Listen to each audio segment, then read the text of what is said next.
Boa noite. É com muita alegria que mais uma vez estamos reunidos na Fraternidade Francisco de Assis. A Fraternidade Francisco de Assis é uma casa espírita localizada aqui na cidade de São Paulo e tem as atividades normais de uma casa espírita, com passes, palestras, enfim, aqueles atendimentos que são normais em todas as casas. E temos esse trabalho de divulgação do espiritismo, esse trabalho que a gente tem colocado disponível em nosso site e em outros meios aí de divulgação. E hoje trazemos para nos ilustrar aqui sobre a espiritualidade dos animais, nosso companheiro Marcel Benedetti. Marcel, por favor.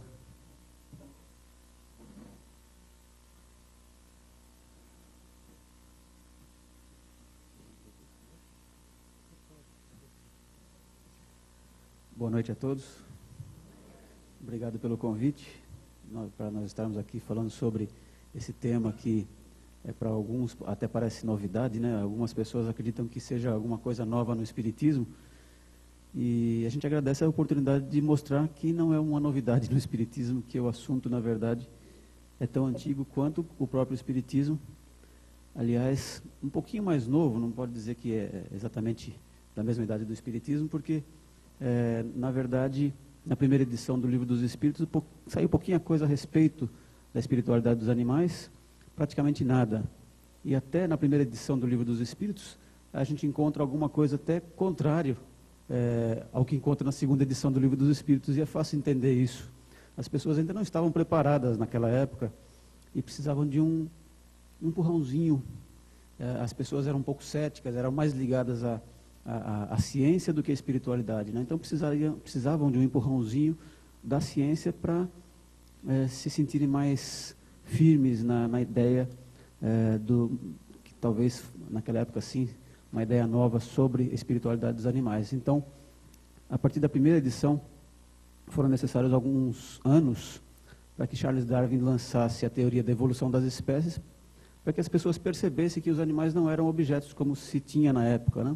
As pessoas acreditavam que os animais eram simples máquinas, como já dizia René Descartes, em 1617 ele já colocou que os animais eram simplesmente máquinas que foram criados por Deus para servirem aos seres humanos e nada mais que isso. Eles não têm alma, eles não têm sentimentos, eles não têm inteligência, não sentem dor. E esse conceito ficou. Mas na segunda edição do Livro dos Espíritos vem inclusive um capítulo novo, né? Então as pessoas já estavam mais preparadas, já pensaram a respeito, e veio um capítulo a mais, que era os 3 reinos, e um subtítulo, os animais e o homem, que traz algumas informações sobre a espiritualidade dos animais e a nossa relação com eles. E o importante de conhecer a espiritualidade dos animais não é simplesmente uma curiosidade, nós conhecermos que existe uma alma nos animais, de que eles têm inteligência, que eles têm sentimentos, não é simplesmente alguma coisa para a gente reter como conhecimento geral, como alguma coisa de curiosidade, não. É muito importante para a nossa evolução. Nós, não só os animais vão se beneficiar com esse conhecimento que a gente vai adquirindo da espiritualidade a respeito dos animais, mas nós mesmos vamos nos beneficiar espiritualmente, crescendo espiritualmente, conhecendo, sabendo que nós temos os nossos irmãozinhos mais novos, que a gente tem a obrigação, sendo o irmão mais velho, de ajudar o mais novo, né? Na educação, principalmente. Por isso que, recentemente, a gente tem colocado que nós não somos donos dos animais, nós somos tutores, porque é isso que nós somos, na verdade, né? Nos mundos mais elevados, as pessoas são colocadas como tutoras dos animais. Então, a gente já pode ir treinando, pelo menos usar o novo termo, né, tutor, que o tutor ele não é dono, ele não tem a posse, ele educa, ele mostra o caminho correto para aquele serzinho que está sob nossa responsabilidade. Aliás, nossa responsabilidade é maior do que a gente imagina, né? Porque nós somos os seres mais evoluídos desse planeta. Então a gente tem uma responsabilidade como se nós fôssemos deuses para eles, como a gente encontra no Livro dos Espíritos. Até a gente encontra a colocação de que a distância que existe entre nós e os animais, aliás, entre os animais e nós, é a mesma que existe entre nós e Deus, dando a impressão que nós estamos num patamar muito elevado em relação aos animais. Essa colocação é em relação à nossa responsabilidade em relação a eles, né? E a deles em relação a nós, no sentido de adquirir de nós o aprendizado necessário para o seu crescimento espiritual. E é interessante, eu estava pensando hoje de manhã, como as coisas estão acontecendo rápido ultimamente, né? Antigamente as coisas eram tão lentas que dava a impressão que nem existia mudança, né? Eu até fiquei pensando hoje de manhã que inventaram a lata de conserva e só inventaram o abridor de lata 50 anos depois. Então, como as coisas eram devagar, né? E como as coisas estão acontecendo muito rápido agora. E isso está acontecendo em relação ao entendimento sobre os animais. E isso é importante para nós, né? Só de pensar que, na época de Moisés, até Jesus, foram necessários 1.800 e tantos anos, né? 2.000 anos praticamente, para que as pessoas se acostumassem com a ideia de um Deus único, né? Mas existia aquela ideia de um Deus terrível, né? Aí veio Jesus colocando que realmente é um Deus único, mas não era um Deus terrível, era um Deus de amor. Então, 2.000 anos é muito tempo, né? E mais praticamente 2.000 anos, 1.800 e tantos anos aí, para que o Espiritismo viesse, como foi colocado por Jesus, né? Que o Consolador viria, trazendo todas as informações que colheria da espiritualidade diretamente a nós, sem rodeios, né? Sem parábolas. E, imagina, 2.000 anos, depois 1.850 anos, agora 154 anos, não, 152 anos, né, de espiritismo. Olha que diferença, né? A gente já está com uma informação, algumas informações tão importantes para a nossa evolução em tão pouco tempo, pouco mais de 150 anos. Só de pensar que Kardec teve que publicar na Revista Espírita de 1866 que mulheres e negros tinham alma. As pessoas duvidavam que mulheres e negros tinham alma. Eles acreditavam, as pessoas acreditavam que mulheres e negros eram como se fossem os animais, não tinham alma. Essas pessoas estavam à mercê dos seus maridos e dos seus feitores, dos seus patrões, né? Como se fossem animais. E olha quanto tempo foi necessário para que as pessoas entendessem, percebessem pelo menos que mulher e negro, escravo, tinham alma. E nesses 150 anos as pessoas já estão percebendo que os animais têm alma, e praticamente em 5, 6 anos para cá é que realmente esse conceito está atingindo realmente o ponto crucial de entendimento. Muito rápido, 5, 6 anos, né? Antes disso, se você falasse em espiritualidade dos animais, em alma dos animais, as pessoas até faziam piadas. Agora não, quando você fala do assunto, as pessoas olham com um olhar mais sério, com um olhar de interesse, percebendo realmente que já estão entendendo que realmente a questão da espiritualidade dos animais é muito séria para a nossa evolução. E é tão séria que mexe um pouco com o orgulho de algumas pessoas quando percebem que não são tão diferentes de nós. O que diferencia nós dos animais é que nós temos conhecimento da existência de Deus, enquanto os animais ainda estão passando por um aprendizado. Eles não têm, por exemplo, a lei de ação e reação de uma forma tão rígida quanto para nós, porque nós já passamos por uma série de aprendizados que eles estão passando agora. A gente sabe diferenciar o certo do errado, o bom do mal, o bom caminho e o mau caminho, né? E quando a gente se desvia desse bom caminho e pega o mau caminho, a gente faz com consciência de que está fazendo isso. Os animais não, eles passam por bons pedaços e maus pedaços, mas por uma questão de aprendizado. Por isso que eles sofrem. As pessoas perguntam, mas por que o animal, se ele não tem karma, por que ele sofre? Porque ele está passando por um aprendizado num mundo tão primitivo quanto o nosso. O planeta Terra é um mundo primitivo, né? É um mundo muito primitivo, aliás, né? Só de pensar que existem pessoas que matam outras pessoas, existem pessoas que destroem a natureza, destroem os animais. Isso mostra a nossa primitividade. A gente não está tão distante assim, se for pensar nesses termos, né, dos homens das cavernas que matavam e trucidavam seus inimigos, né? A gente está mais ou menos assim ainda, porque nosso mundo ainda está atrasado. E a gente vai conseguir chegar num mundo de regeneração com uma renovação de consciência, e essa renovação de consciência inclui o entendimento da espiritualidade dos animais. Por isso que é importante a gente conhecer, não é uma questão só de curiosidade. Algumas pessoas ainda se perguntam, né? Tem essa dúvida, será que os animais têm alma ou será que não tem, né? De repente, o palestrante está falando que tem, mas e daí? Ele está falando, mas pode ser que não tenha. Existe alguma prova de que eles têm alma? Na época de Kardec, alguns cientistas se reuniam para estudar os fenômenos espíritas, que naquela época era novidade mesmo, né? E então eles se reuniam em salas à prova de fraudes, né? E numa dessas reuniões, onde só estavam ali pessoas que estavam interessadas em estudar os fenômenos do espiritismo, principalmente materializações, uma das pessoas viu uma aranha passando pela sala e, pumba, pisou na aranha, matou a aranha. A médium, que já estava mediunizada já, falou, espera um pouquinho, eu estou vendo o espírito da aranha saindo do corpo dela. Aí eles ficaram interessados, então a aranha também tem espírito? E como que é o espírito da aranha? Perguntando para a médium, se referindo, é claro, ao corpo espiritual da aranha, porque espírito a gente não tem como perceber, mas o corpo espiritual sim. E perguntou, como que é o espírito da aranha? Ela falou, é igual o corpo da aranha. Ela viu o perispírito da aranha saindo do corpo. Eles ficaram meio assim, achando que talvez fosse, talvez não fosse, mas em outras reuniões começaram a se materializar animais sabidamente desencarnados.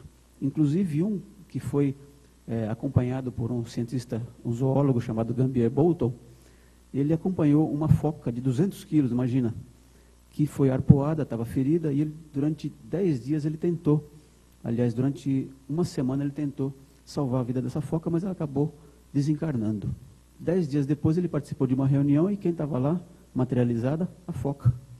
E a foca reconheceu o Gambier Bolton e eles se reconheceram. E o interessante é que ela se materializou e foi direto nele. E ficou ali alguns minutos olhando para ele como se estivesse agradecendo pela tentativa, pelo menos, de salvar a vida. E outros animais foram se materializando, inclusive um médium chamado... Puxa vida, não vou lembrar o nome dele, está aqui na minha cabeça agora. Frank Kluski. Ele se especializou na materialização de animais. Inclusive, alguns foram fotografados e apresentados em congressos científicos, em Viena, na Áustria, no começo do século passado. Isso são provas da existência da alma dos animais, né? A ciência comprovando que existe realmente a sobrevivência da alma dos animais, como é colocado no Livro dos Espíritos. E Kardec pergunta se os animais, tendo a inteligência que têm e tendo as habilidades que têm, será que eles não teriam algum princípio independente da matéria? E a resposta é positiva, sim, eles têm um princípio que sobrevive ao corpo. É claro, está falando da alma, do espírito desses animais. Que algumas pessoas confundem e dizem alma-grupo, né? Que os animais têm uma alma-grupo. Ou então dizem que eles têm um princípio inteligente e nós temos espírito, sem perceber que está lá no Livro dos Espíritos, que é sinônimo, princípio inteligente é sinônimo de espírito. Então não é possível que um tenha espírito e outro tenha princípio inteligente, se são sinônimos, né? Então nós temos o princípio inteligente, que pode ser chamado de espírito, ou o espírito que pode ser chamado de princípio inteligente, que é a mesma coisa. A única diferença é o grau de evolução. É como dizer, por exemplo, uma criança é um ser humano ou não é porque é uma criança? É um ser humano porque é uma criança, apesar de ser uma criança, é um ser humano também. Não dá para dar um outro nome para uma criança, dizer que a criança é de uma outra raça, de uma outra espécie, porque ela é uma criança. É um ser humano que ainda não se tornou adulto. Essa é a diferença do adulto, em relação ao adulto. É uma criança, ela não tem a mesma experiência, ela não tem o mesmo bagagem de vida de um adulto. A mesma coisa acontece com o espírito de um animal. É como se fosse um espírito infantil, se for comparado com o espírito do ser humano que já chegou na fase de humanidade. Que nós encontramos na codificação que o espírito evolui do átomo ao arcanjo. Como que ele vai conseguir o espírito evoluir do átomo ao arcanjo sem passar pelas fases de animalidade? É claro que a gente está falando de evolução. Então, o princípio inteligente, a gente chama de princípio inteligente logo no seu começo, porque ele é tão primitivo ainda que a gente não pode chamar ele de espírito com E maiúsculo, que a gente pode reparar que existe espírito com E minúsculo e com E maiúsculo lá na codificação, se referindo àquele que ainda não tem experiência de vida, comparando com aquele que tem experiência com E maiúsculo. Então já é um espírito diferenciado, né? Então esse princípio inteligente, ou espírito com E minúsculo, ele evolui do átomo, né? Isso quer dizer que ele evolui do mineral, passando pelo vegetal, passando pelo reino animal, depois entra no reino hominal, apesar de que esse reino não existe. O reino hominal, na verdade, não existe. É uma coisa do nosso orgulho que fez colocar esse nome, né? Porque, na verdade, nós fazemos parte do reino animal, né? Nós somos mamíferos, estamos fazendo parte do reino animal. Mas como nós temos conhecimento de que existe uma inteligência suprema, existe uma inteligência que coordena o universo, a gente foi colocado sistema à parte que a gente pode chamar de reino hominal, mas é um reino da alçada filosófica, não da ciência, né? Porque isso, como eu disse, é isso que diferencia nós dos animais. Nós temos conhecimento da existência de Deus. E os animais, com essa possibilidade de evoluir, esse espírito, aliás, que teve a possibilidade de evoluir do átomo ao arcanjo, passando pelo reino animal, até chegar no reino animal ele adquiriu muita experiência. Parece pouco, mas adquiriu bastante. Alguém me perguntou uma vez, uma barata é evoluída? Eu falei, barata é evoluída. E a pessoa deu risada, achando que eu estava fazendo uma piada. Mas ela é evoluída. Compara uma barata com uma planta. Tem uma evolução grande, ela tem um sistema, ela recebeu um corpo complexo, já com um sistema digestivo, sistema nervoso, sangue, vários hormônios, né? Coisa que não tem no vegetal. O vegetal tem uma vida estática e ela só busca a sua sobrevivência, aliás, busca de uma maneira muito estática, né? Ela fica fixa no solo. E a barata não, ela consegue se movimentar e ela tem uma vida muito ativa. Então, se a gente for comparar com os seres que estão abaixo da barata, ela é evoluída. Então, ela tem uma bagagem espiritual muito grande em relação aos outros. Mas em relação a nós, ela está muito atrasada. É como perguntar, os seres humanos são evoluídos? São, em relação aos seres anteriores a nós.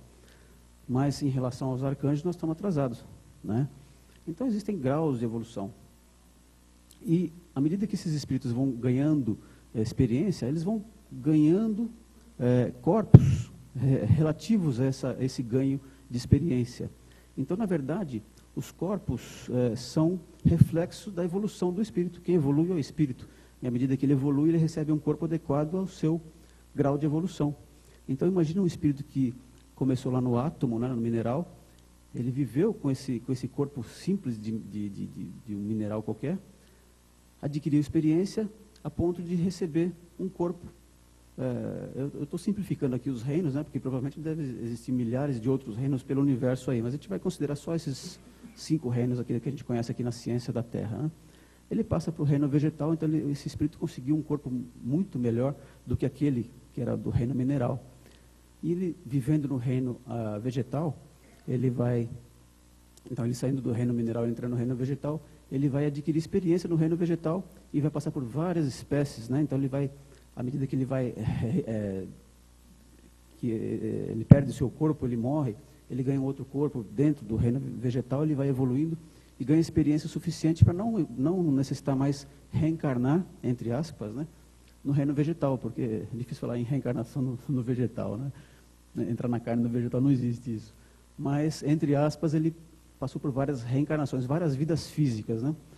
Chegou um ponto que ele não tem mais por que reencarnar de novo, entre aspas, no reino vegetal. Ele ganha um corpinho simples de um animal, mais simples possível do reino animal, né? Um ser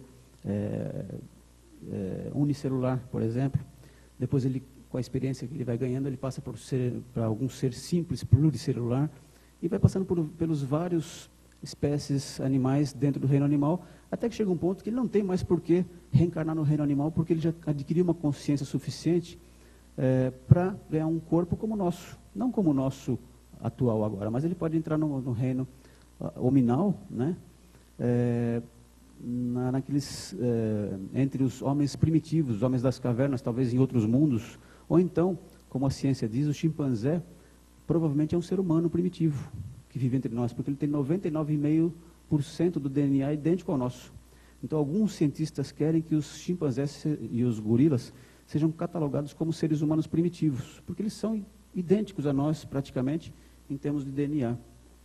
Mas o problema de aceitar esses animais que têm essas características praticamente de seres humanos como seres humanos é que eles vão ganhar direitos. E ninguém quer dar direitos aos animais. Talvez seja através dos gorilas, dos chimpanzés e outros similares, né? Outros animais desse grau evolutivo, que seja a porta de entrada desses espíritos para o reino hominal.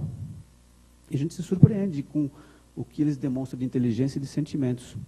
No livro Fenômenos Espíritas no Mundo Animal, de Carlos Bernardo Loureiro, ele cita um cachorrinho que, logo de manhã cedo, estava lá na porta do consultório de um ortopedista, ele que tinha fraturado a perninha. Então o cachorrinho estava lá com a perninha fraturada. E quando o ortopedista chegou, já viu o cachorrinho lá e ele gostava de animais, logo ele recolheu o cachorrinho, levou para dentro do consultório imobilizou a perninha, né, colocou uma talinha, e o cachorrinho ficou sendo o cachorrinho de estimação ali do consultório. 2 meses depois, tirou a talinha, o cachorrinho estava novo outra vez. Mas como ele era um cachorro sem dono, um cachorro que estava acostumado a viver na rua, ele queria voltar para a casa dele, entre aspas, né, na rua, com os amiguinhos dele lá, sem lar também. E o médico acabou abrindo a porta e ele foi embora. 1 ano depois, ele voltou no consultório. O médico abriu a porta, estava lá todo saltitante, todo alegre, não tinha nenhuma fratura. Mas junto dele tinha um cachorrinho com a perna quebrada. Ele trouxe o amiguinho dele lá. Então a gente vê que esse comportamento não é um comportamento instintivo simplesmente, né? É um comportamento que demonstra inteligência, porque ele sabia onde buscar ajuda, ele não foi em qualquer lugar, ele podia ter ido no ginecologista, mas não ia servir. Ele foi no ortopedista, e ele podia simplesmente ter deixado o cachorrinho, o amiguinho dele com a perna quebrada, porque o instinto de sobrevivência diz, você cuida da sua vida, eu cuido da minha. Mas ele passou por uma situação parecida com aquele que estava com a perna fraturada, e sabia como resolver e como ajudar a aliviar o sofrimento do amigo. Então ele usou inteligência, sentimento, né, provou que existe sentimento de compaixão entre os animais, e usou livre-arbítrio. Ele escolheu ajudar o amiguinho dele. Olha quantas características que a gente encontra só nesse caso, né? Gabriel Delany conta de um porquinho de 3 meses de idade que salvou uma criança de um afogamento. Era uma criança autista que estava se afogando, ele pulou no lago, foi nadando até lá e trouxe a criança até a beira do lago, né? Salvou a vida da criança. Alguns cientistas dizem que quando um animal salva outro, é instintivo, mas ele estava salvando um animal de uma outra espécie, quer dizer, não tem nada a ver com o instinto de sobrevivência da espécie, né, de preservação da espécie, ele estava salvando um outro animal de uma outra espécie. Isso mostra, de novo, inteligência, coragem, né, porque muita gente estava em volta ali, não teve coragem de pular no lago para salvar a criança. E livre-arbítrio, né, o uso do livre-arbítrio. E muita inteligência também. Gabriel Delany cita um cachorrinho chamado Rolf, que aprendeu matemática sozinho. Ninguém ensinou o Rolf a usar os números, ele aprendeu sozinho, só observando a dona, a tutora dele, ensinando a filha, que tinha uma filha pequenininha e tinha uma filha maior, né? E ela estava ensinando a filha pequenininha, e a filha pequena tinha muita dificuldade com números, e ela insistia, e ele só de olho, prestando atenção. Aí um dia estava lá ensinando a filha pequena, 2 mais 2. E a filha não sabia qual que era a resposta. Aí a mãe ficou nervosa, falou, acho que até o Rolf sabe quanto que é 2 mais 2, ela falou, né? Está lá no livro Evolução Anímica, do Gabriel Delany. Até o Rolf sabe quanto que é 2 mais 2. O Rolf levantou, foi lá e deu 4 tapinhas no braço dela, mostrando que ele sabia quanto que era 2 mais 2. Aí a filha mais velha pensou, será que ele sabe quanto que é 2 mais 2? E perguntou, Rolf, quanto que é 5 mais 5? Ele deu 10 tapinhas do braço dela. Então ele sabia quanto que era. Então isso começou a chamar a atenção da ciência, né? E vários cientistas foram até a casa do Rolf lá para saber se existia algum tipo de fraude. Só que nesse meio tempo ele aprendeu a usar os números, sempre dando tapinha, né? E transformou o número em letra. Então o número 1, letra A, número 2, letra B, e assim por diante. Então ele batia, ele aprendeu a se comunicar, conversar com as pessoas usando o alfabeto que era transformado a partir do número, né? E um dia ele chegou, o cachorrinho estava passeando ali, não estava em casa. Quando ele chegou em casa, tinha uma pessoa estranha dentro da sala, conversando com a tutora dele lá. Ele deu a volta por trás, passou por trás do sofá. Esse está no livro Reencarnação, do mesmo autor, Gabriel Delany. Ele passou, deu a volta por trás, deu aquela volta na sala, veio lá na mãe, ele chamava de mãe. Foi lá e deu uns tapinhas no braço dela, e ela foi decodificando o que ele dizia. Ele estava perguntando, quem é esse daí? Ele estava preocupado que tinha um estranho dentro de casa, né? E um dia esse mesmo cientista veio com uma senhora que era a esposa dele, e ele ficou lá, já conhecia a pessoa, ficou lá na sala ali, prestando atenção na conversa, e a senhora falou o nome dela, né? Se apresentaram lá e falou o nome dela. Ele levantou, foi até lá na mãe dele, lá na senhora que cuidava dele, bateu no bracinho dela, disse, tem o mesmo nome da nossa gatinha. Imagina um cachorro com essa inteligência, né? E a gente sabe que o cachorro não é o animal mais inteligente. O polvo e o porco têm inteligência maior do que o do cachorro. Olha que coisa. Polvo, aquele molusco marinho, tem inteligência maior do que o do cachorro. E o porco, coitado do porco, tem uma inteligência maior do que o do cachorro. Agora, o que surpreende mesmo são os cavalos de Elberfeld. Eu sempre falo dos cavalos de Elberfeld. Quem já ouviu minhas palestras, fala, lá vem ele de novo falar dos cavalos de Elberfeld. é que é muito surpreendente. Um senhor alemão, aposentado do exército, resolveu criar cavalos. Ele comprou um cavalo suíço e começou a ensinar algumas coisas para ele. O cavalo foi aprendendo a ver calendário, aprendeu a ver relógio, ver as horas. Ele ensinou números para o cavalo, ensinou letras para o cavalo, ensinou ele a se comunicar, batendo com o casco no chão, como se fosse um tipo de código Morse.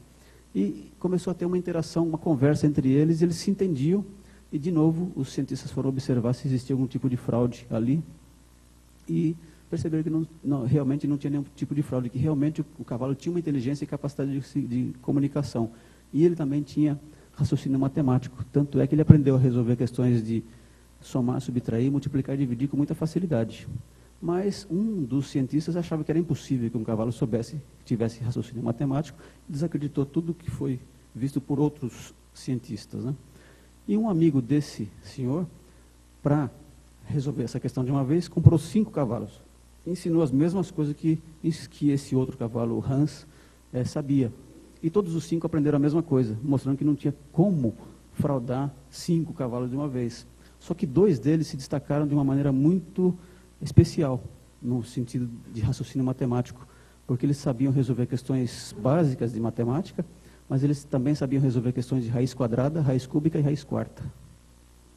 Eu não sei, nem raiz quadrada, né? E eles sabiam resolver. O senhor Karl Kraus ensinou esses cálculos para esses animais.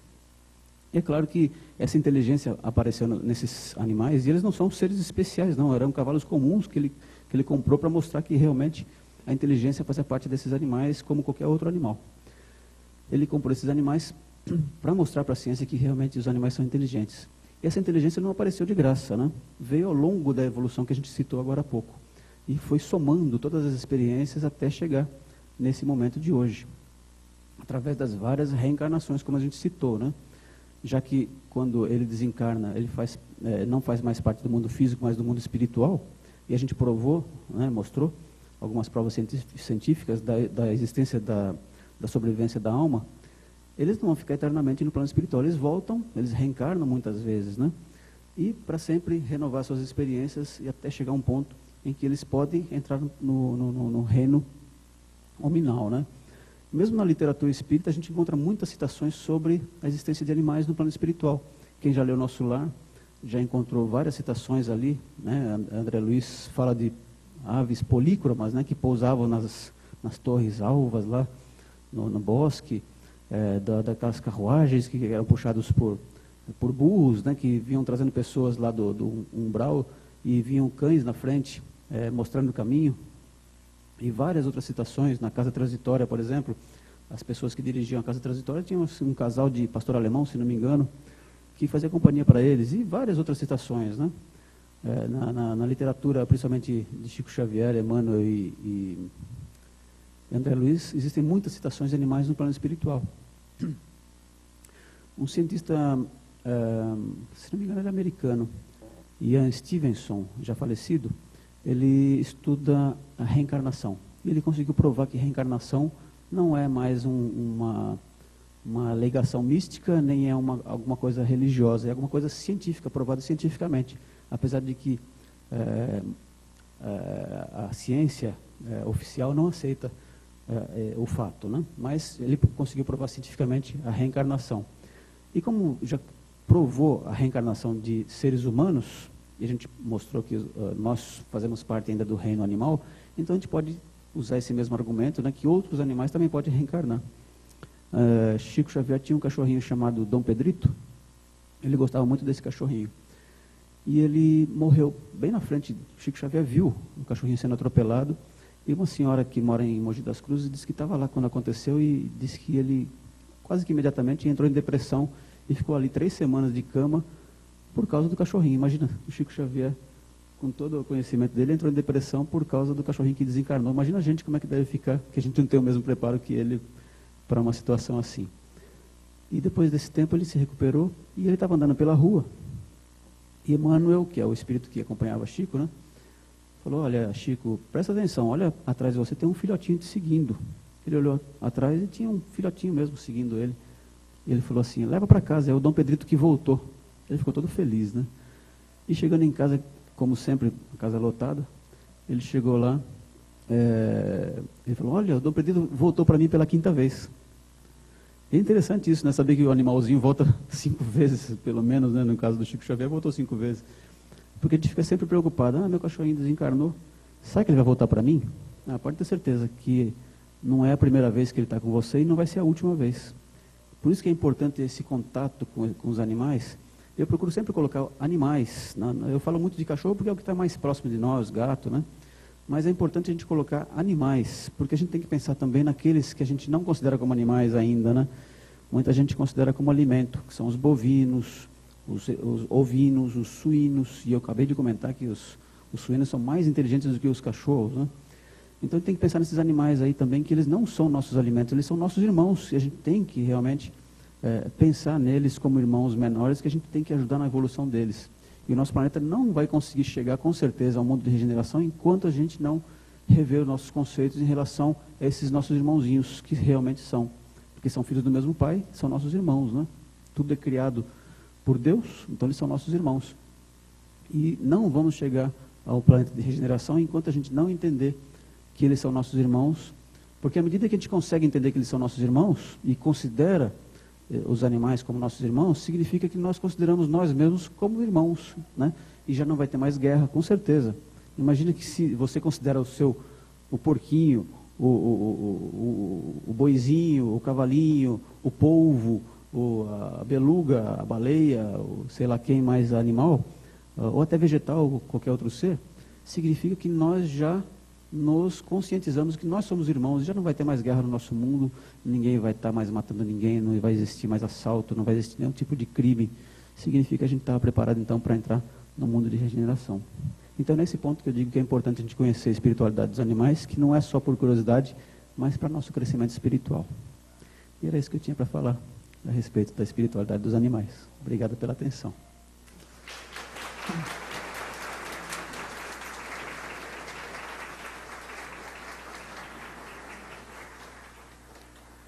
E a você que esteve conosco, os nossos agradecimentos. A gente tem certeza que os esclarecimentos trazidos pelo Marcel serviu para todos nós, nos enriqueceu, e a gente espera que todos possam buscar nos livros espíritas mais esclarecimentos a esse respeito.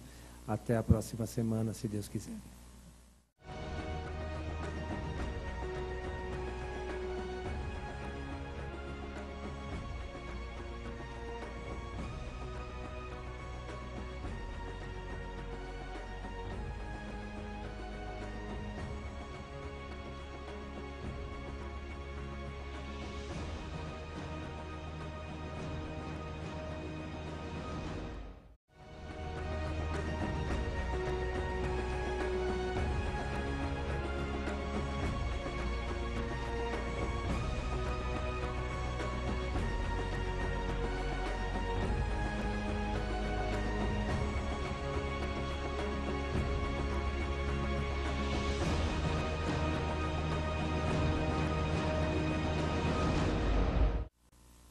Boa noite. É com muita alegria que mais uma vez estamos reunidos na Fraternidade Francisco de Assis.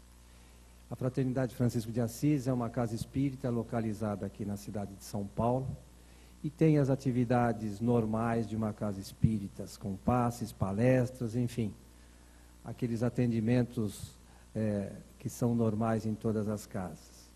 E temos esse trabalho de divulgação do espiritismo, né, esse trabalho que a gente tem colocado disponível em nosso site e em outros meios aí de divulgação.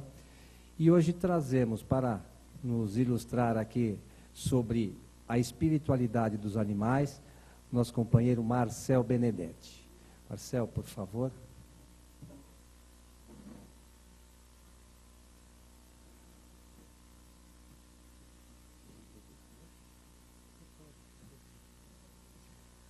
Boa noite a todos. Obrigado pelo convite, para nós estarmos aqui falando sobre esse tema que para alguns até parece novidade, né? Algumas pessoas acreditam que seja alguma coisa nova no Espiritismo. E a gente agradece a oportunidade de mostrar que não é uma novidade no Espiritismo, que o assunto, na verdade, é tão antigo quanto o próprio Espiritismo. Aliás, um pouquinho mais novo, não pode dizer que é exatamente da mesma idade do Espiritismo, porque, na verdade, na primeira edição do Livro dos Espíritos, saiu pouquinha coisa a respeito da espiritualidade dos animais, praticamente nada. E até na primeira edição do Livro dos Espíritos, a gente encontra alguma coisa até contrário ao que encontra na segunda edição do Livro dos Espíritos, e é fácil entender isso. As pessoas ainda não estavam preparadas naquela época e precisavam de um empurrãozinho. As pessoas eram um pouco céticas, eram mais ligadas à ciência do que à espiritualidade, né? Então precisavam de um empurrãozinho da ciência para se sentirem mais firmes na ideia que talvez naquela época sim, uma ideia nova sobre a espiritualidade dos animais. Então, a partir da primeira edição, foram necessários alguns anos para que Charles Darwin lançasse a teoria da evolução das espécies, para que as pessoas percebessem que os animais não eram objetos como se tinha na época, né? As pessoas acreditavam que os animais eram simples máquinas, como já dizia René Descartes, em 1617, ele já colocou que os animais eram simplesmente máquinas que foram criados por Deus para servirem aos seres humanos e nada mais que isso. Eles não têm alma, eles não têm sentimentos, eles não têm inteligência, não sentem dor. E esse conceito ficou. Mas, na segunda edição do Livro dos Espíritos, vem inclusive um capítulo novo, né? Então as pessoas já estavam mais preparadas, já pensaram a respeito, e veio um capítulo a mais, que era os 3 reinos, e um subtítulo, Os Animais e o Homem, que traz algumas informações sobre a espiritualidade dos animais e a nossa relação com eles.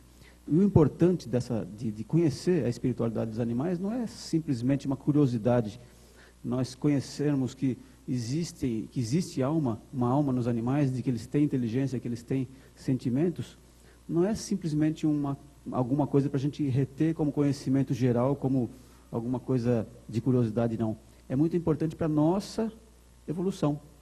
Nós, não só os animais vão se beneficiar com esse conhecimento que a gente vai adquirindo da espiritualidade a respeito dos animais, mas nós mesmos vamos nos beneficiar espiritualmente, crescendo espiritualmente, conhecendo, sabendo que nós temos os nossos irmãozinhos mais novos, que a gente tem a obrigação, sendo o irmão mais velho, de ajudar o mais novo, né? Na educação, principalmente. Por isso que, recentemente, a gente tem colocado que nós não somos donos dos animais, nós somos tutores, porque é isso que nós somos, na verdade, né? Nos mundos mais elevados, as pessoas são colocadas como tutoras dos animais. Então a gente já pode ir treinando, pelo menos usar o novo termo, né, tutor, que o tutor ele não é dono, ele não tem a posse, ele educa, ele mostra o caminho correto para aquele serzinho que está sob nossa responsabilidade. Aliás, nossa responsabilidade é maior do que a gente imagina, né? Porque nós somos os seres mais evoluídos desse planeta. Então a gente tem uma responsabilidade como se nós fôssemos deuses para eles, como a gente encontra no Livro dos Espíritos. Até a gente encontra a colocação de que a distância que existe entre nós e os animais, aliás, entre os animais e nós, é a mesma que existe entre nós e Deus, dando a impressão que nós estamos num patamar muito elevado em relação aos animais. Essa colocação é em relação à nossa responsabilidade em relação a eles, né? E a deles em relação a nós, no sentido de caso, né? Gabriel Delany conta de um porquinho de 3 meses de idade que salvou uma criança de um afogamento. Era uma criança autista que estava se afogando, ele pulou no lago, foi nadando até lá e trouxe a criança até a beira do lago, né? Salvou a vida da criança. Alguns cientistas dizem que quando um animal salva outro, é instintivo, mas ele estava salvando um animal de uma outra espécie, quer dizer, não tem nada a ver com instinto de sobrevivência da espécie, né, de preservação da espécie, ele estava salvando um outro animal de uma outra espécie. Isso mostra, de novo, inteligência, coragem, né, porque muita gente estava em volta ali, não teve coragem de pular no lago para salvar a criança. E livre-arbítrio, né, o uso do livre-arbítrio. E muita inteligência também. Gabriel Delany cita um cachorrinho chamado Rolf, que aprendeu matemática sozinho. Ninguém ensinou o Rolf a usar os números, ele aprendeu sozinho, só observando a dona, a tutora dele, ensinando a filha, que tinha uma filha pequenininha e tinha uma filha maior, né? E ela estava ensinando a filha pequenininha, e a filha pequena tinha muita dificuldade com números, e ela insistia, e ele só de olho, prestando atenção. Aí um dia estava lá ensinando a filha pequena, 2 mais 2. E a filha não sabia qual que era a resposta. Aí a mãe ficou nervosa. Acho que até o Rolf sabe quanto que é 2 mais 2, ela falou, né? Está lá no livro Evolução Anímica, do Gabriel Delany. Até o Rolf sabe quanto que é 2 mais 2. O Rolf levantou, foi lá e deu 4 tapinhas no braço dela, mostrando que ele sabia quanto que era 2 mais 2. Aí a filha mais velha pensou, será que ele sabe quanto que é 2 mais 2? E perguntou, Rolf, quanto que é 5 mais 5? Ele deu 10 tapinhas do braço dela. Então ele sabia quanto que era. Então isso começou a chamar a atenção da ciência, né? E vários cientistas foram até a casa do Rolf lá para saber se existia algum tipo de fraude. Só que nesse meio tempo ele aprendeu a usar os números, sempre dando tapinha, né? E transformou o número em letra. Então, o número 1, letra A, número 2, letra B, assim por diante.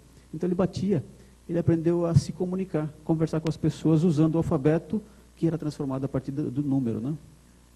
E um dia ele chegou, o cachorrinho estava passeando ali, não estava em casa. Quando ele chegou em casa, tinha uma pessoa estranha dentro da sala, conversando com a tutora dele lá. Ele deu a volta por trás, passou por trás do sofá. Esse está no livro Reencarnação, do mesmo autor, Gabriel Delany. Ele passou, deu a volta por trás, deu aquela volta na sala, veio lá na mãe, ele chamava de mãe. Foi lá e deu uns tapinhas no braço dela, e ela foi decodificando o que ele dizia. Ele estava perguntando, quem é esse daí? Ele estava preocupado que tinha um estranho dentro de casa, né? E um dia esse mesmo cientista veio com uma senhora que era a esposa dele, e ele ficou lá, já conhecia a pessoa, ficou lá na sala ali, prestando atenção na conversa, e a senhora falou o nome dela, né? Se apresentaram lá e falou o nome dela. Ele levantou, foi até lá na mãe dele, lá na senhora que cuidava dele, bateu no bracinho dela, disse, tem o mesmo nome da nossa gatinha. Imagina um cachorro com essa inteligência, né? E a gente sabe que o cachorro não é o animal mais inteligente. O polvo e o porco têm inteligência maior do que o do cachorro, olha que coisa. Polvo, aquele molusco marinho, tem inteligência maior do que o do cachorro, e o porco, coitado do porco, tem uma inteligência maior do que o do cachorro. Agora, o que surpreende mesmo são os cavalos de Elberfeld. Eu sempre falo dos cavalos de Elberfeld, quem já ouviu minhas palestras, fala, lá vem ele de novo falar dos cavalos de Elberfeld. É que é muito surpreendente. Um senhor alemão, aposentado do exército, resolveu criar cavalos. Ele comprou um cavalo suíço, e começou a ensinar algumas coisas para ele. O cavalo foi aprendendo a ver calendário, aprendeu a ver relógio, ver as horas. Ele ensinou números para o cavalo, ensinou letras para o cavalo, ensinou ele a se comunicar, batendo com o casco no chão, como se fosse um tipo de código Morse, e começou a ter uma interação, uma conversa entre eles, eles se entendiam, e de novo os cientistas foram observar se existia algum tipo de fraude ali, e perceberam que realmente não tinha nenhum tipo de fraude, que realmente o cavalo tinha uma inteligência e capacidade de comunicação. E ele também tinha raciocínio matemático. Tanto é que ele aprendeu a resolver questões de somar, subtrair, multiplicar e dividir com muita facilidade. Mas um dos cientistas achava que era impossível que um cavalo tivesse raciocínio matemático, e desacreditou tudo que foi visto por outros cientistas, né? E um amigo desse senhor, para resolver essa questão de uma vez, comprou 5 cavalos. Ensinou as mesmas coisas que esse outro cavalo, o Hans, sabia. E todos os 5 aprenderam a mesma coisa, mostrando que não tinha como fraudar 5 cavalos de uma vez. Só que 2 deles se destacaram de uma maneira muito especial, no sentido de raciocínio matemático, porque eles sabiam resolver questões básicas de matemática, mas eles também sabiam resolver questões de raiz quadrada, raiz cúbica e raiz quarta. Eu não sei, nem raiz quadrada, né? E eles sabiam resolver. O senhor Karl Krau ensinou esses cálculos para esses animais. E é claro que essa inteligência apareceu nesses animais, e eles não são seres especiais, não, eram cavalos comuns que ele comprou para adquirir de nós o aprendizado necessário para o seu crescimento espiritual. E é interessante, eu estava pensando hoje de manhã, como as coisas estão acontecendo rápido ultimamente, né? Antigamente as coisas eram tão lentas que dava a impressão que nem existia mudança, né? Eu até fiquei pensando hoje de manhã que inventaram a lata de conserva e só inventaram o abridor de lata 50 anos depois. Então, como as coisas eram devagar, né? E como as coisas estão acontecendo muito rápido agora. E isso está acontecendo em relação ao entendimento sobre os animais. E isso é importante para nós, né?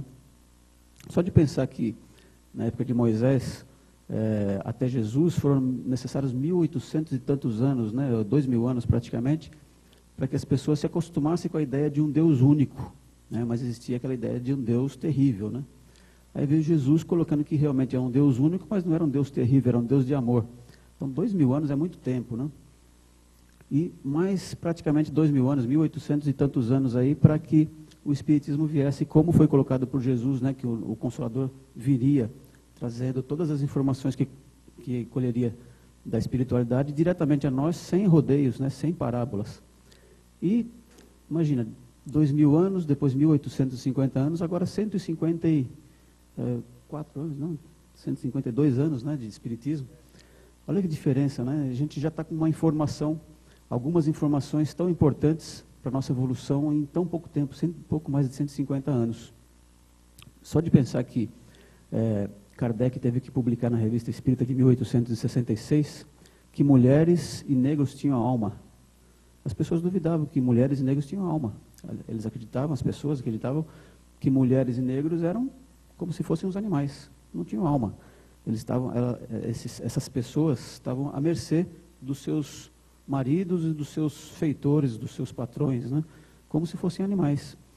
E olha quanto tempo foi necessário para que as pessoas entendessem, percebessem pelo menos que mulher e negro e escravo tinham alma. E nesses 150 anos as pessoas já estão percebendo que os animais têm alma, e praticamente em 5, 6 anos para cá é que realmente esse conceito está sendo, está atingindo realmente o ponto crucial de entendimento. Muito rápido, 5, 6 anos, né? Antes disso, se você falasse em espiritualidade dos animais, em alma dos animais, as pessoas até faziam piadas. Agora não, quando você fala do assunto, as pessoas olham com um olhar mais sério, com um olhar de interesse, percebendo realmente que já estão entendendo que realmente a questão da espiritualidade dos animais é muito séria para a nossa evolução. E é tão séria que mexe um pouco com o orgulho de algumas pessoas quando percebem que não são tão diferentes de nós. O que diferencia nós dos animais é que nós temos conhecimento da existência de Deus, enquanto os animais ainda estão passando por um aprendizado. Eles não têm, por exemplo, a lei de ação e reação de uma forma tão rígida quanto para nós, porque nós já passamos por uma série de aprendizados que eles estão passando agora. A gente sabe diferenciar o certo do errado, o bom do mal, o bom caminho e o mau caminho, né? E quando a gente se desvia desse bom caminho e pega o mau caminho, a gente faz com consciência de que está fazendo isso. Os animais não, eles passam por bons pedaços e maus pedaços, mas por uma questão de aprendizado. Por isso que eles sofrem. As pessoas perguntam, mas por que o animal, se ele não tem karma, por que ele sofre?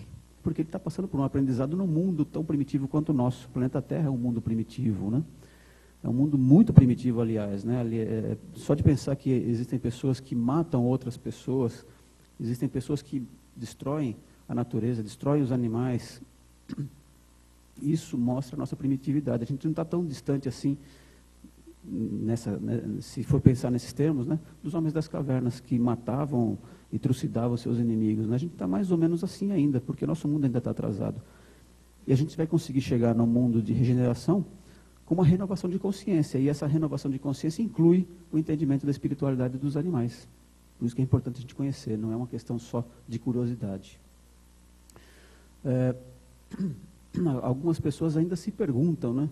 Tem essa dúvida, será que os animais têm alma ou será que não tem, né? De repente o palestrante está falando que tem, mas e daí? Ele está falando, mas pode ser que não tenha.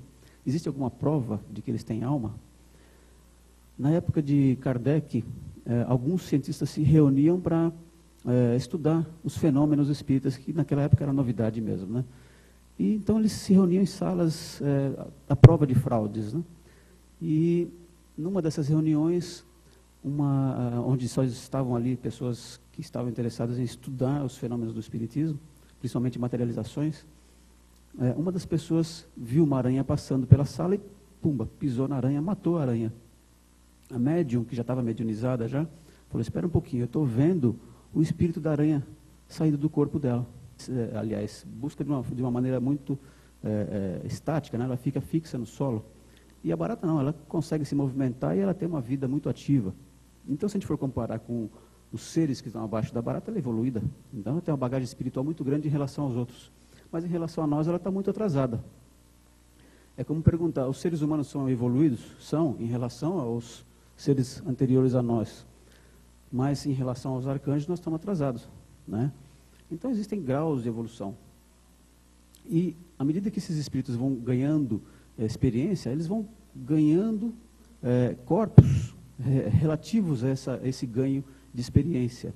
Então, na verdade, os corpos são reflexos da evolução do espírito. Quem evolui é o espírito. E à medida que ele evolui, ele recebe um corpo adequado ao seu grau de evolução. Então, imagina um espírito que começou lá no átomo, né, no mineral, ele viveu com esse corpo simples de um mineral qualquer, adquiriu experiência a ponto de receber um corpo. Eu estou simplificando aqui os reinos, né, porque provavelmente deve existir milhares de outros reinos pelo universo aí, mas a gente vai considerar só esses 5 reinos aqui que a gente conhece aqui na ciência da Terra, né? Ele passa para o reino vegetal, então esse espírito conseguiu um corpo muito melhor do que aquele que era do reino mineral. E ele, vivendo no reino vegetal, então ele saindo do reino mineral e entrando no reino vegetal, ele vai adquirir experiência no reino vegetal e vai passar por várias espécies, né? Então ele vai, à medida que ele vai, ele perde o seu corpo, ele morre, ele ganha um outro corpo dentro do reino vegetal, ele vai evoluindo e ganha experiência suficiente para não necessitar mais reencarnar, entre aspas, né, no reino vegetal, porque é difícil falar em reencarnação no vegetal, né? Entrar na carne do vegetal não existe isso. Mas, entre aspas, ele passou por várias reencarnações, várias vidas físicas, né? Chegou um ponto que ele não tem mais por que reencarnar de novo, entre aspas, no reino vegetal. Ele ganha um corpinho simples de um animal, mais simples possível do reino animal, né? Um ser unicelular, por exemplo. Depois ele, com a experiência que ele vai ganhando, ele passa para algum ser simples, pluricelular, e vai passando pelos vários espécies animais dentro do reino animal, até que chega um ponto que ele não tem mais por que reencarnar no reino animal, porque ele já adquiriu uma consciência suficiente para ganhar um corpo como o nosso, não como o nosso atual agora, mas ele pode entrar no reino hominal, né? Entre os homens primitivos, os homens das cavernas, talvez em outros mundos, ou então, como a ciência diz, o chimpanzé provavelmente é um ser humano primitivo, que vive entre nós, porque ele tem 99,5% do DNA idêntico ao nosso. Então, alguns cientistas querem que os chimpanzés e os gorilas sejam catalogados como seres humanos primitivos, porque eles são idênticos a nós, praticamente, em termos de DNA. Mas o problema de aceitar esses animais que têm essas características praticamente de seres humanos como seres humanos é que eles vão ganhar direitos. E ninguém quer dar direitos aos animais. Talvez seja através dos gorilas, dos chimpanzés e outros similares, né? Outros animais desse grau evolutivo, que seja a porta de entrada desses espíritos para o reino hominal. E a gente se surpreende com o que eles demonstram de inteligência e de sentimentos. No livro Fenômenos Espíritas no Mundo Animal, de Carlos Bernardo Loureiro, ele cita um cachorrinho que, logo de manhã cedo, estava lá na porta do consultório de um ortopedista, ele que tinha fraturado a perninha. Então o cachorrinho estava lá com a perninha fraturada. E quando o ortopedista chegou, já viu o cachorrinho lá e ele gostava de animais. Logo ele recolheu o cachorrinho, levou para dentro do consultório, imobilizou a perninha, né, colocou uma talinha, e o cachorrinho ficou sendo o cachorrinho de estimação ali do consultório. 2 meses depois, tirou a talinha, o cachorrinho estava novo outra vez. Mas como ele era um cachorro sem dono, um cachorro que estava acostumado a viver na rua, ele queria voltar para a casa dele, entre aspas, né, na rua, com os amiguinhos dele lá, sem lar também. E o médico acabou abrindo a porta e ele foi embora. 1 ano depois, ele voltou no consultório. O médico abriu a porta, estava lá todo saltitante, todo alegre, não tinha nenhuma fratura. Mas junto dele tinha um cachorrinho com a perna quebrada. Ele trouxe o amiguinho dele lá. Então a gente vê que esse comportamento não é um comportamento instintivo simplesmente, né? É um comportamento que demonstra inteligência, porque ele sabia onde buscar ajuda, ele não foi em qualquer lugar, ele podia ter ido no ginecologista, mas não ia servir. Ele foi no ortopedista. E ele podia simplesmente ter deixado o cachorrinho, o amiguinho dele com a perna quebrada, porque o instinto de sobrevivência diz, você cuida da sua vida, eu cuido da minha. Mas ele passou por uma situação parecida com aquele que estava com a perna fraturada e sabia como resolver e como ajudar a aliviar o sofrimento do amigo. Então ele usou inteligência, sentimento, né, provou que existe sentimento de compaixão entre os animais e usou livre-arbítrio, ele escolheu ajudar o amiguinho dele. Olha quantas características que a gente encontra só nesse caso. Aí eles ficaram interessados. Ah, então, a aranha também tem espírito? E como que é o espírito da aranha? Perguntando para a médium, se referindo, é claro, ao corpo espiritual da aranha, porque espírito a gente não tem como perceber, mas o corpo espiritual sim. E perguntou, como que é o espírito da aranha? Ela falou, é igual o corpo da aranha. Ela viu o perispírito da aranha saindo do corpo. Eles ficaram meio assim, achando que talvez fosse, talvez não fosse, mas em outras reuniões começaram a se materializar animais sabidamente desencarnados. Inclusive um que foi acompanhado por um cientista, um zoólogo chamado Gambier Bolton, ele acompanhou uma foca de 200 quilos, imagina, que foi arpoada, estava ferida, e ele, durante 10 dias ele tentou, aliás, durante uma semana ele tentou salvar a vida dessa foca, mas ela acabou desencarnando. 10 dias depois ele participou de uma reunião e quem estava lá, materializada, a foca. E a foca reconheceu o Gambier Bolton e eles se reconheceram. E o interessante é que ela se materializou e foi direto nele. E ficou ali alguns minutos olhando para ele como se estivesse agradecendo pela tentativa, pelo menos, de salvar a vida. E outros animais foram se materializando, inclusive um médium chamado... Puxa vida, não vou lembrar o nome dele, está aqui na minha cabeça agora. Frank Kluski. Ele se especializou na materialização de animais. Inclusive, alguns foram fotografados e apresentados em congressos científicos, em Viena, na Áustria, no começo do século passado. Isso são provas da existência da alma dos animais, né? A ciência comprovando que existe realmente a sobrevivência da alma dos animais, como é colocado no Livro dos Espíritos, que Kardec pergunta se os animais, tendo a inteligência que têm e tendo as habilidades que têm, será que eles não teriam algum princípio independente da matéria? E a resposta é positiva, sim, eles têm um princípio que sobrevive ao corpo. É claro, está falando da alma, do espírito desses animais. Que algumas pessoas confundem e dizem alma-grupo, né? Que os animais têm uma alma-grupo. Ou então dizem que eles têm um princípio inteligente e nós temos espírito, sem perceber que está lá no Livro dos Espíritos que é sinônimo, princípio inteligente é sinônimo de espírito. Então não é possível que um tenha espírito e outro tenha princípio inteligente, se são sinônimos, né? Então nós temos o princípio inteligente, que pode ser chamado de espírito, ou o espírito que pode ser chamado de princípio inteligente, que é a mesma coisa. A única diferença é o grau de evolução. É como dizer, por exemplo, uma criança é um ser humano ou não é porque é uma criança? É um ser humano porque é uma criança, apesar de ser uma criança, é um ser humano também. Não dá para dar um outro nome para uma criança, dizer que a criança é de uma outra raça, de uma outra espécie, porque ela é uma criança. É um ser humano que ainda não se tornou adulto. Essa é a diferença do adulto em relação ao adulto. É uma criança, ela não tem a mesma experiência, ela não tem o mesmo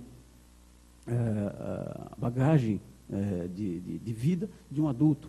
A mesma coisa acontece com o espírito do animal. É como se fosse um espírito infantil, se for comparado com o espírito do ser humano que já chegou na fase de humanidade. Que nós encontramos na codificação que o espírito evolui do átomo ao arcanjo. Como que ele vai conseguir o espírito evoluir do átomo ao arcanjo sem passar pelas fases de animalidade? É claro que a gente está falando de evolução. Então, o princípio inteligente, a gente chama de princípio inteligente logo no seu começo, porque ele é tão primitivo ainda que a gente não pode chamar ele de espírito com E maiúsculo, que a gente pode reparar que existe espírito com E minúsculo e com E maiúsculo lá na codificação, se referindo àquele que ainda não tem experiência de vida, comparando com aquele que tem experiência com E maiúsculo. Então já é um espírito diferenciado, né? Então esse princípio inteligente, ou espírito com E minúsculo, ele evolui do átomo, né? Isso quer dizer que ele evolui do mineral, passando pelo vegetal, passando pelo reino animal, depois entra no reino hominal, apesar de que esse reino não existe. O reino hominal, na verdade, não existe. É uma coisa do nosso orgulho que fez colocar esse nome, né? Porque, na verdade, nós fazemos parte do reino animal, né? Nós somos mamíferos, estamos fazendo parte do reino animal. Mas como nós temos conhecimento de que existe uma inteligência suprema, existe uma inteligência que coordena o universo, a gente foi colocado num sistema à parte que a gente pode chamar de reino hominal, mas é um reino da alçada filosófica, não da ciência, né? Porque isso, como eu disse, é isso que diferencia nós dos animais. Nós temos conhecimento da existência de Deus. E os animais, com essa possibilidade de evoluir, esse espírito, aliás, que teve a possibilidade de evoluir do átomo ao arcanjo, passando pelo reino animal, Até chegar no reino animal, ele adquiriu muita experiência. Parece pouco, mas adquiriu bastante. Alguém me perguntou uma vez, uma barata é evoluída? Eu falei, barata é evoluída. E a pessoa deu risada, achando que eu estava fazendo uma piada. Mas ela é evoluída. Compara uma barata com uma planta. Tem uma evolução grande, ela tem um sistema, ela recebeu um corpo complexo, já com um sistema digestivo, sistema nervoso, sangue, vários hormônios, né? Coisa que não tem no vegetal. O vegetal tem uma vida estática e ela só busca a sua sobrevivência ali.